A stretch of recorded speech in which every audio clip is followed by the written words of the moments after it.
5-minute jelly telly videos. Remember Phil Vischer who did Veggie Tales?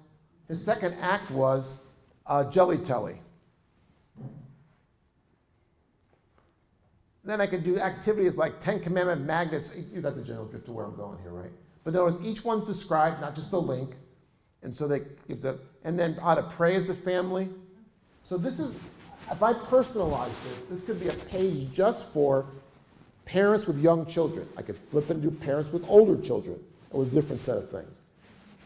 2 or 3 times a year I can refresh this.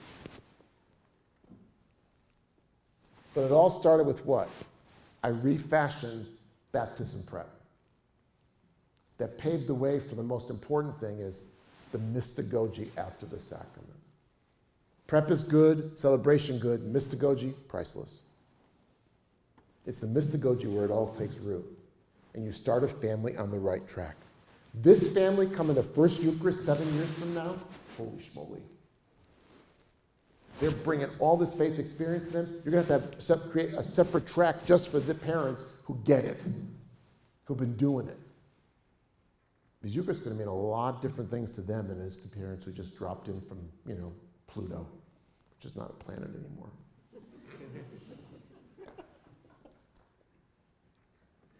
This is possible because you're already doing baptism prep. It's the mystagogy after it that's new. It's reshaping it around today's parents who can only give you this much time. So when I use this much time, I do not want to bore them. I want to use that time really, really well. And I want to use it to build relationships with them and help them grow spiritually and religiously. I can't do that if I'm teaching the theology of baptism. They can learn it online. And so the answer is, how do you know they're learning? I have them in front of me. We're talking. That's how I know.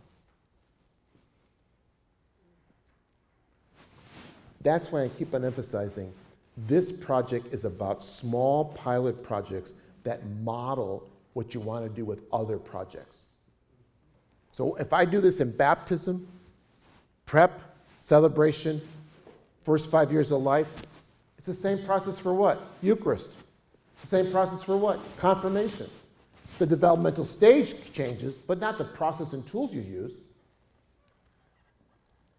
You could take this right across. I can do this with marriage. It's just the content that's going to change. The technologies aren't. They're even harder to gather. Even though they are living together, they're still hard to gather. But I can build a relationship with them. So when they come, it's almost like marriage mentoring. Who couldn't have used that before they got married? Heck, who couldn't use that after they got married?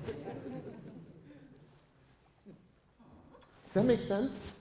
See, it all kind of comes home here. That's why I had you do that activity. This is your opportunity map.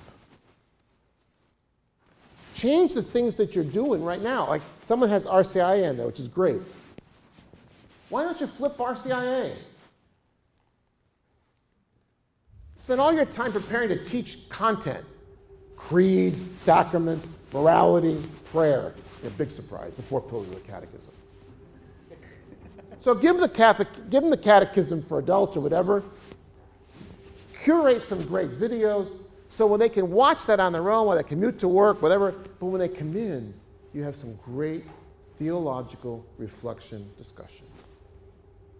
It's what accompaniment is. It's what spiritual discernment is. It's what the RCA and the catechumen is meant to be, is a process of accompaniment and discernment. Pop the content online. When they come, boy, we'll know if they're learning or not.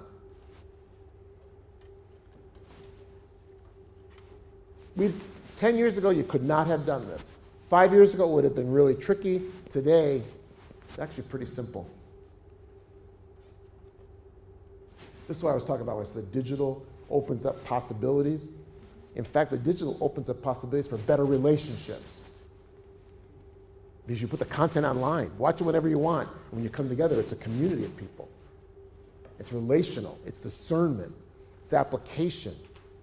It's all the things we want the catechumenate to be we now get a chance. And then it sets you up for the most important thing. It's the mystagogy after baptism and confirmation. This is the mystagogy follow-up. We're going to continue to walk with you with new content, experiences, programs at church, things online to help you keep on growing. People love the catechumenate. They just don't like mystagogy. We don't do it. We kind of run out of steam somewhere halfway through the Easter Vigil. Jesus rises, but not us. Now you can change that. How do you convince your pastor it's a good idea to change the program? By emphasizing that you're not changing the content. Okay, so what are most people concerned with? Are you teaching the content? Yes. Is my method different? Yes, it's 21st century people. The bottom line is, this is why I had you start this morning with hopes and dreams. Bottom line is, what do you want for and from baptism prep? What's your hope for baptism prep? What's your hope for the catechumenate? What's your hope for confirmation? I mean, does any parish really hope that people leave after they get confirmed? Not unless you're having a really crappy day. We have hopes for that. And my point is, if what we're doing now doesn't help us reach those, then we have to change what we're doing. We can't change the people. Everybody here who's been married more than 20 minutes realizes the more you try to change your spouse, the less your spouse changes just on principle. All right? So if you can't change your spouse, what's the chance you're going to change people you don't even know? Zero. Less than zero. So part of what you want to do is you want to say, yes, we want to communicate that content. Yes, we want this outcome. How are we going to do it? And so I always emphasize in this change process, separate content from method. Think about our hopes and dreams and our goals for this and how we're going to reach that, but make sure the content discussion is separate from the method. So the what from the how. That's the conversation I want to have. Every pastor has hopes and dreams, whether he says it or not, he does, for what these things are going to do. Every pastor wants people to be more involved in the parish community, wants them involved in Sunday worship, wants them involved in perhaps ministries of the parish, wants them to be sharing faith with other people. They want all those things. That's great. Let's talk about the specific examples, whether it's first baptism, first Eucharist, whatever, whether it's our children's ministry or high school, whatever it might be. What do we hope for? What's our dreams? What do we want to accomplish? And what method will we use to get there? That's why most of what I'm talking about today is methods, not the content. Because the content's pretty much what we agree on. It's the methods that are the problem. There's nothing wrong with the gospel. Gospel is just fine. Problem is, every age has to use new methods. We forget, Paul sending letters was a brand new method. Printed Bibles was a brand new method. Same content. That's the discussion I would try to have. This is a new way to help us reach the goals, help us engage people. But it's built around 21st century people. I can see people doing this. And if we package this with an app or whatever, however format we use, I mean, this is just an example. Whatever format, we can bring it to people. I mean, examples we talked about with, something daily going to, your messaging service. Right in front, that's part of this plan. Use those digital tools to engage people with great content. So welcome back. This is the final hour. You're still here. That's good. So when we're talking about personalizing, this is going to be the focus of workshop 2. So you don't have to all I want to do is introduce the concept, okay? So you don't have to get it on the first pass, all right? Just got to get the idea, we're going to be able to personalize around people. The digital content helps us do that. We're going to really emphasize relational stuff. Let's see how this is going to work. Now, you can't do it wrong. Because any effort to personalize and address people where they are in their walk with God is all good. Any activity in which we develop relations with people, all good. So, in other words, the things that we're going to produce are going to be good. We're going to fine-tune this. You're not going to get it right the first time. You're going to let it go. You know, if everything was working 100%, we wouldn't be here today. We're here because we want to develop and grow and mature. So that's, you know, we're going to learn together. We're going to learn together. Okay, so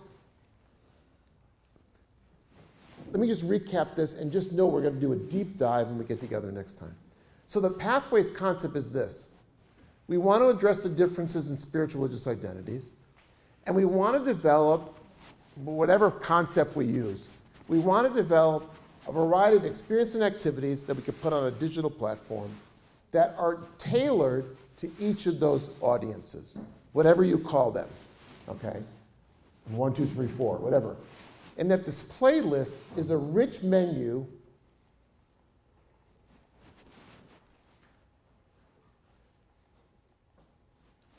books, audio, video, apps, website, courses, programs, workshops. You got the general list, right? Not all of that, but that's the menu to select from, depending on who it's for. And the key is, notice that it's at church, it's digital, it's experiences, it's people. We're going to curate all of that. This all exists. What doesn't is a vehicle to use it that addresses people's needs. Your richest resource is your church. Are the people, the events, experience, activities, and ministries, and then all the digital content that surrounds us. So we are blessed richly with all these resources. How do we use them to our advantage? Okay. And then we could do online classrooms like Edmodo, which is free, Google Classroom, which is free. We've got, the tools are all there. And they're almost all free. Anybody ever use Google Classroom? This is now available for individuals, individual teachers, not just school districts. Edmodo is free for an individual teacher. I mean, the tools are, we've got all these tools. I mean, they're here. So, okay. Before we leave it, the other thing I wanted to mention is that not only can we develop this kind of discernment tool, but if I was doing this with adult faith formation, for example, I might not be able to do that with a tool. So I can personalize the offerings on my website. So, Bible, just beginning, going deeper. You know, Mark is my best friend. Mark the evangelist is my best friend. So you can go deeper. And so you can personalize around life stage, interests, time people have. There's one, I'll share this with you next time. It was a wonderful project that was a national project on learning playlists. And one group of people created summertime activities. And one of the summertime activities was cooking. Okay, so it's eating your way through summer. And the way they formatted the playlist was, if you have 5 minutes, if you have 10 minutes, if you have 30 minutes, if you have half a day, if you have a full day, and the activities were all correlated by how much time you had. I thought, now this has legs. This would be a great idea. So if you have only 5 minutes to read the Bible, do this. If you have a day, do this. People back home will be stunned that you get it. That they have choice. And if your 5 minutes is good, what are you going to try next? 10. If the 10 is good, what are you going to try next? 30. You see where it's going. So format your Lenten page with, if you have 5 minutes a day, here's a variety of things. If you have 10 minutes a day, if you can find an hour across the day, do these things. Try it. What's the worst that can happen? You're going to learn something.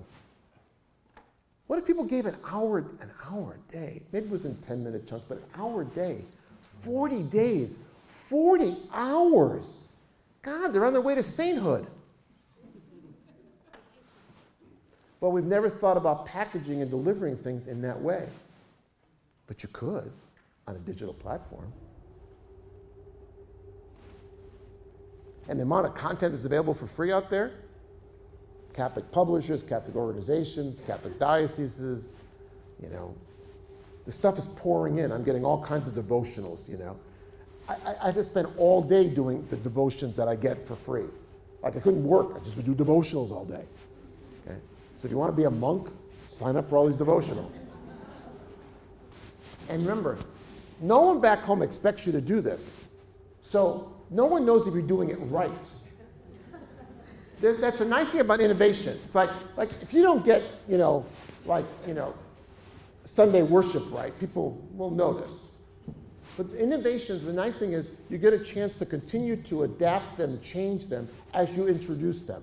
So the nice thing about the digital world is, unlike the print world, you can change it on the fly. Modify this based on feedback. So that's the nice part. It's iterative. But people are just starting this concept, and we're looking for some test cases. So in addition to Toronto, I'm doing the same process with the Archdiocese of Hartford, Connecticut, and the Diocese of Bridgeport, Connecticut. So we're going to have some interesting mix, and you'll be able to share with them. They're all starting this month into the beginning of March. So there'll be a lot of cross-sharing with that. All right. So let's go back a little bit. And what I want to do is just simply introduce this. Because next time we're going to do design work. And so we're going to move from, we're going to work each of these in terms of a target audience you've set up. So if I set up families if I set up young children, first decade of life, I'm obviously going to have families, I'm obviously going to have intergenerational. And of course I'm going to use digital. So whatever I do with that first decade, I can do across any of the decades. It's the same approach, okay? If I target mature adults, it's going to be the same approach.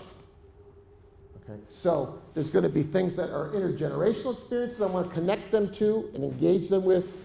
Family as a grandparent and their own age group as mature adults in their 60s and 70s. So we're going to look at intergenerational, and we're going to ask the questions, how do we utilize intergenerational events in our faith formation plan? So all churches are intergenerational, but very few churches are intentionally intergenerational. What I mean by that is they make it a part of their plan to build intergenerational relationships and to connect people intergenerationally.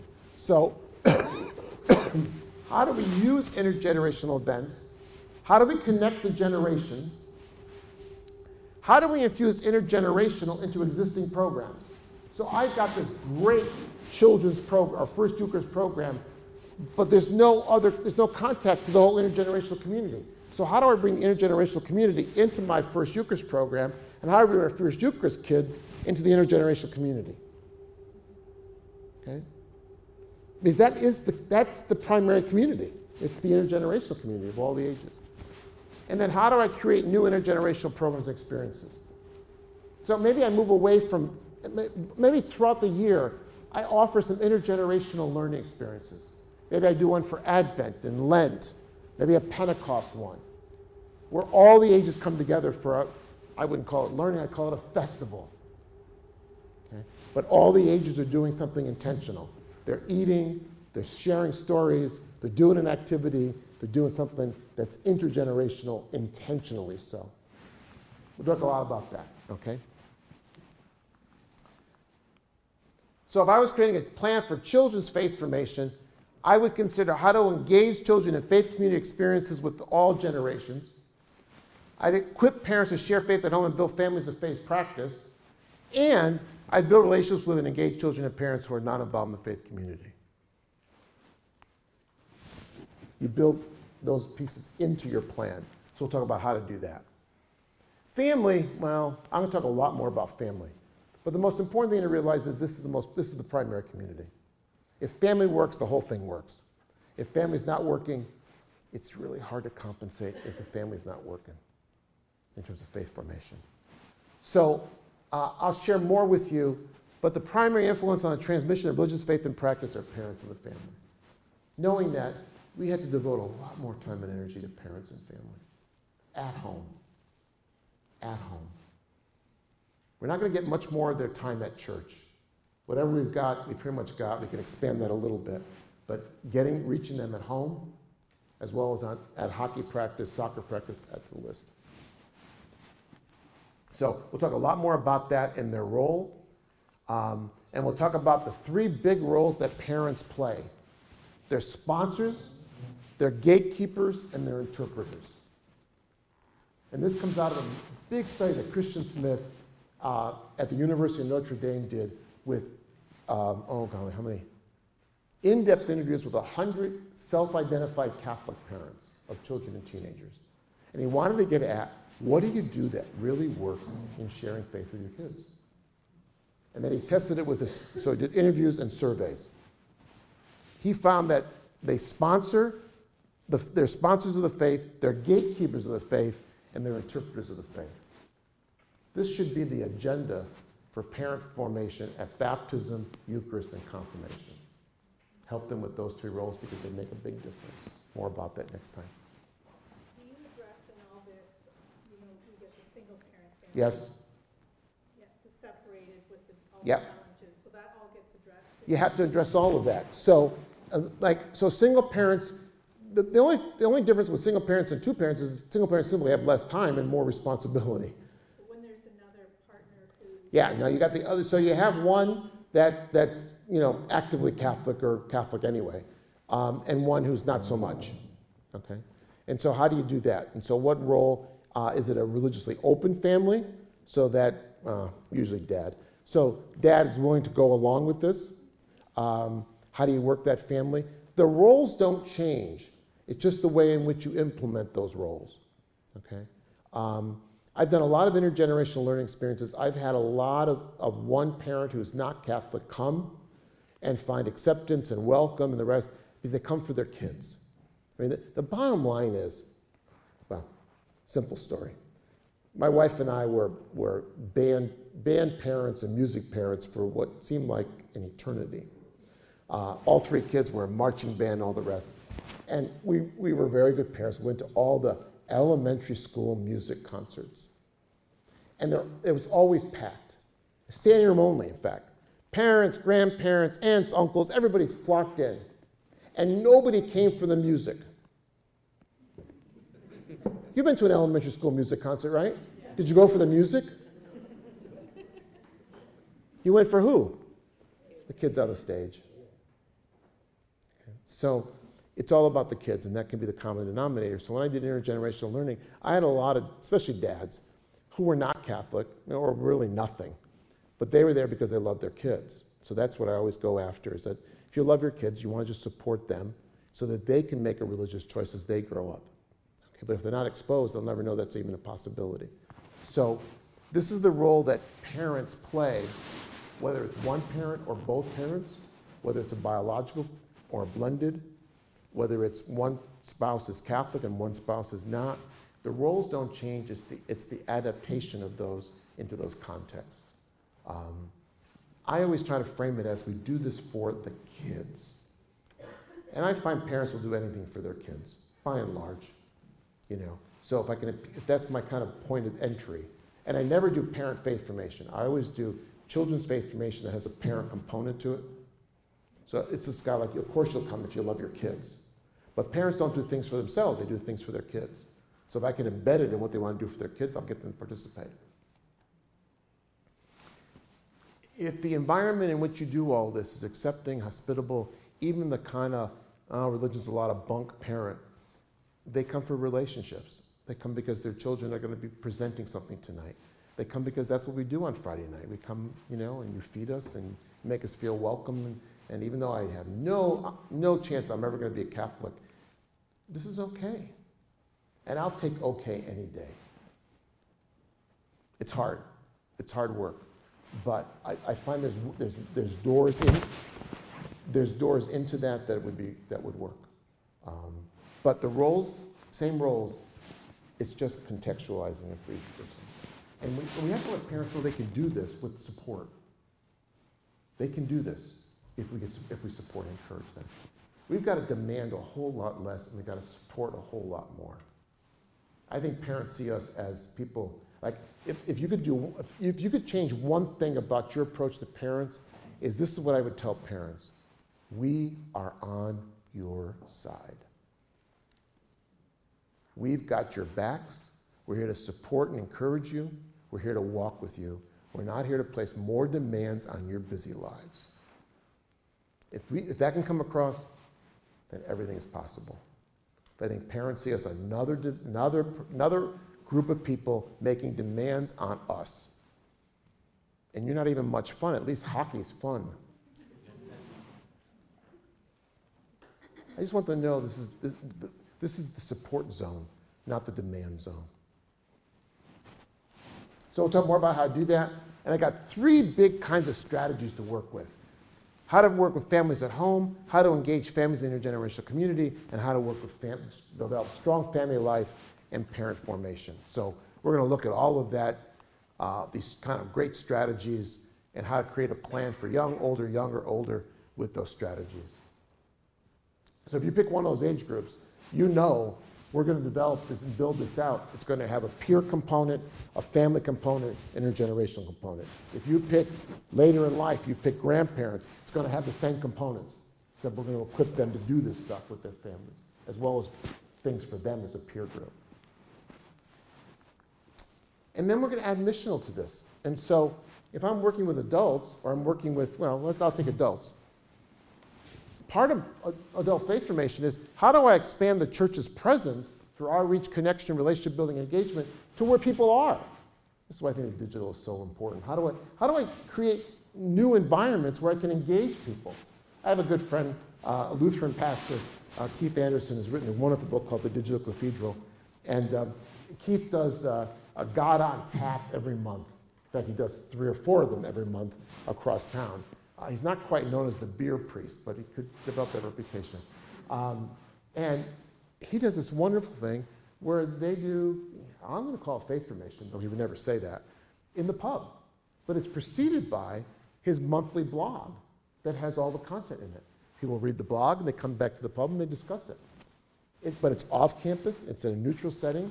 The people who own the pubs just love the fact that he packs the place on a Tuesday night, that kind of thing. But it's missional. It's off campus, moving faith formation out into the community.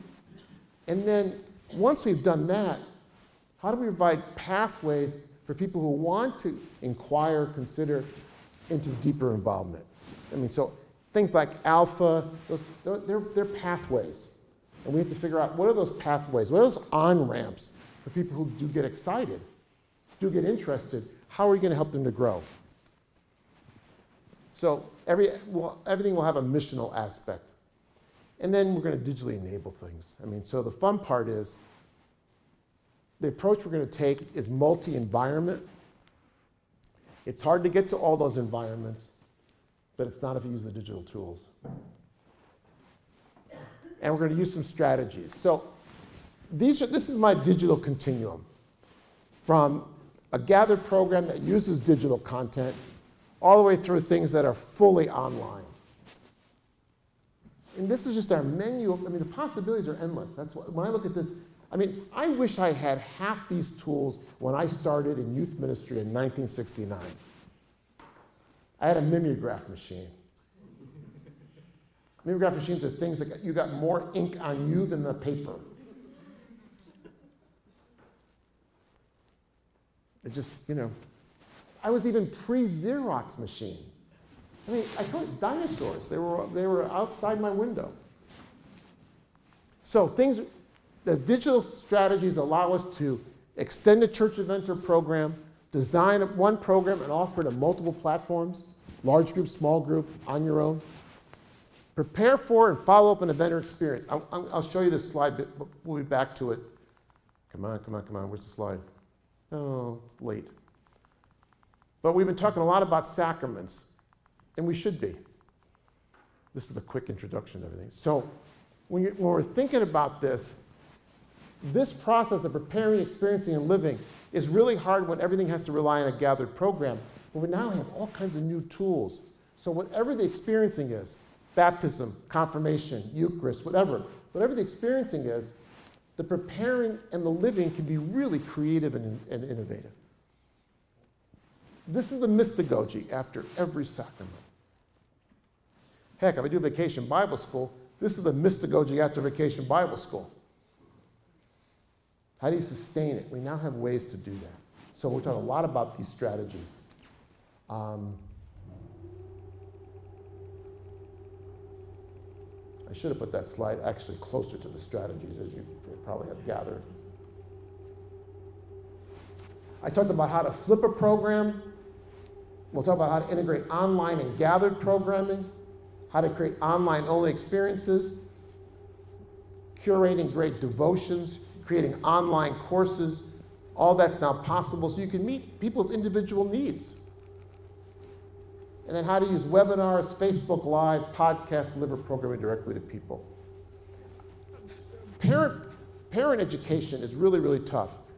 So I've been working with churches who are developing webinars for parents. Monthly, Wednesday night, we bring the program to you. You know, webinars are easy to set up. Same person, Keith Anderson, did one in the fall. He used Facebook Live. He moderated it with the presenter. They come across Facebook Live, didn't cost them a penny. They recorded it. Obviously, you get a video. Now he has that content available. You can develop a monthly Facebook Live webinar on all kinds of great topics for people. Free. Think of the resources you have in the Toronto Metro. People you can tap in. People who owe you a favor. Right? People you can take them out to dinner as payment for what they're doing, right? That's just a great strategy. My line is, stay home, we're coming to you.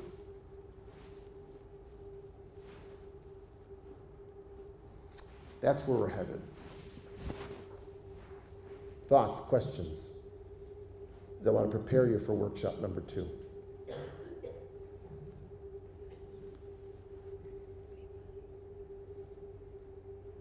I'll take silence to mean you understand this completely and wholly and you're fine. All right. So look at the handouts with me for a minute, and then we're going to develop a 90-day action plan. Okay. So these are homework assignments that, of course, I will write to you in the next week or two and remind you these were the homework assignments. All right. So that's my job with Racquel to make sure you are on this. So if you look at page number 7, you see a congregational faith formation assessment tool. If you are here with only a couple of people and you want to build a larger team back home, that's a really good thing, by the way. You can watch the video, make copies of the handout and the rest. But I'd like you to do this activity together. This is a more focused way of saying, what's our church's faith formation culture like? How do we equip parents and families? How do we embrace a lifelong approach? What are we doing missionally? And how is leadership impacting this? And all I need you to do, but this is not a test, we will not collect this, but when you go through this, what you're going to look at is, given our current practice now, how would you rate each item from 1 to 4? 1 poor, 4 to excellent.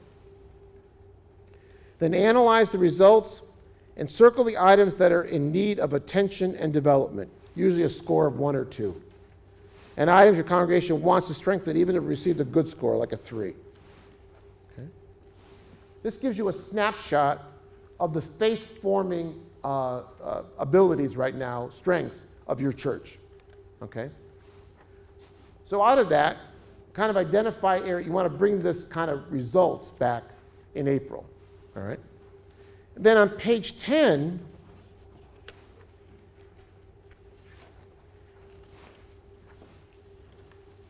you started this work. I'd like you to complete this work. So, in the intergenerational category, identify the ways that your congregation nurtures faith through intergenerational experiences. So just list them. They don't have to be connected to an age group necessarily. Just list them. The things you do intergenerationally that are faith-forming. Identify the ways your congregation nurtures family faith at home and through church events, etc. List those. That's why I started that activity with you. And then identify the ways your congregation nurtures the faith of children, adolescents, adults. You could break out those adults, by the way. Okay? Just what you do on the newsprint sheet, kind of list all that. And then identify the ways you're engaged in missional activity. Okay? That's homework. What I'd like you to do is I'd like you to identify one or more target audiences that you want to address in design work. So next time, we're going to be looking, do it the simple way.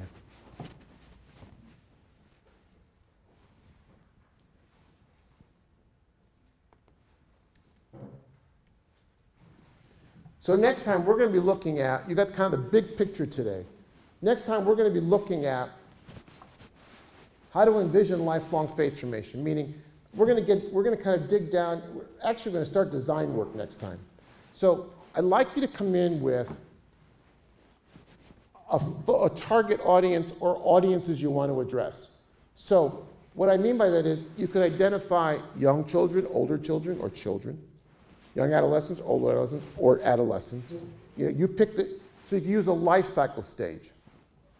You could also pick one or more sacraments as your target audience. But sacraments in the more robust way that I've described it. Okay? So not just the celebration, preparation, celebration, and mystagogy. Okay? So you can identify that. So obviously if I pick baptism, I'm going to pick up parents, grandparents, young children, all rolled into one. Okay? So you can pick up a sacrament. Once I move into adulthood, it'd be really good to target because it's very few adult faith formation experiences that go from young adults all the way through older adults. So if you're going to pick adult faith formation, target one or more stages of adults. So you might target midlife adults, or you might target mature and older adults, or you might just target midlife and mature. You pick the targets, okay? But identify which of those audiences you want to go to. So it could be a life cycle stage. It could be sacramental. It can't be a program. You can't target a program. You got to target people, okay? Programs serve people. So you can't target it and say, okay, I really want to take my blank program and I want it, no. Target the people. There'll be programs attached to those people, but target the people. Does that make sense? Okay. Assessment tool, profile, target audience. Those are three of the big tasks. The first two should help you determine your target audience. Here's my advice on selecting a target audience or audiences. If you can combine some sense of urgency with openness, those tend to work really well in terms of projects, okay? It's really hard to target an audience that you're not in some way in relationship with right now. So people say, yeah, 20 and 30 something, they're really something we really want to go after. I said, that's really good. In the first year or the third year? Like, if you have no relationship with them, like if you have a lot of young adults, well, then go for it. But if you haven't seen a young adult in a decade or so, don't start there, okay? Start with something, because you can build out to that. So my theory of change is you start from where you have contact and you build out from that. Even though young adults might be a really big need, urgent and important, it's not feasible right now. It might be in a year or two, but not this moment. So I'd like to start with things that you already have some relationship and contact with, okay? Questions on the homework. So two things, if you came with a small group and you want to expand your team, and you're already kind of thinking, I want to focus on adults, or I want to focus on, then you might want to recruit a team that has people who are in that target audience, okay? If you say, no, I really want to go kind of develop things across the whole lifespan, then your team should reflect different age groups. So if you say, I really think we want to really start with children in some way, shape, or form, then, and you're going to have this discussion in a minute. If that's what you want to do, then I make sure I have the right people around the table, okay?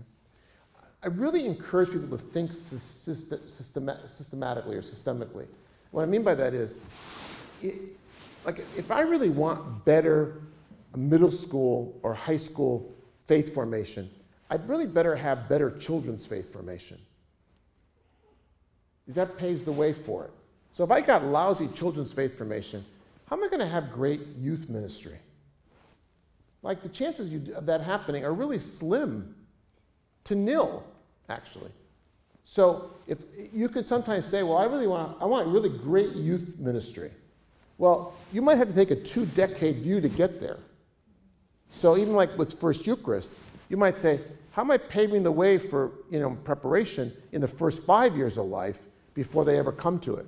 So I'm trying to open up the perspective that all these stages are connected to each other. So if I really want better confirmation, then you need better faith formation with children. That leads to that. And you need follow through into the high school years. So I'm going to have to design confirmation in a way that's got legs both ways. Okay? Because you'll get frustrated. You've done all this great work with confirmation, and you realize you're trying to compensate for what's not happening with children. Or I'm trying to do something with this group, and nothing's happening. So I want you to think a little bit more broadly, even if that's not your focus. Okay? So I think that's really, really important. So the team, besides people who are here, if you see yourself moving to a particular life cycle stage, try to have a team that reflects that life cycle stage working with you. If you're going to do things across the board, multiple stages, then have people reflect, like, say, childhood and adolescence, because we're going to focus on that. So you need more than, like, if you're by yourself, you need more than just yourself. That should be pretty obvious by now. Okay? You need to have other people around you. Even if you're the only one who can make the workshop in April, you need to have people back home who are going to work with you in designing this. Okay? So in many ways, job one will be, do I have the right team and the right people on the bus, so to speak, have the right team? And then what's my 30, 60, 90-day action plan to get from today, February, March, April, 60 days, between now and our April workshop? What do we need to do to get to April? Okay? So I've got a couple of tools and the rest, and I want to come in saying, here's my audience, here's what we know about this audience, this is where I want to go. And then we'll design that. Does that make sense? So, at your groups, either alone or with your group, do I have the right people on the bus, my people on my team? What do I need to do? How am I going to schedule myself in the next 30 and 60 days? When will we meet? When's the follow-up? This is your to-do list, okay? And if you already have an inkling of what your group, your target audience is, then that will help you decide who your team is. If not, keep it open and have a multi, age kind of team, okay? Let's take about 10, 15 minutes, get our action plan. What are you going to do after today? And that'll wrap up our day.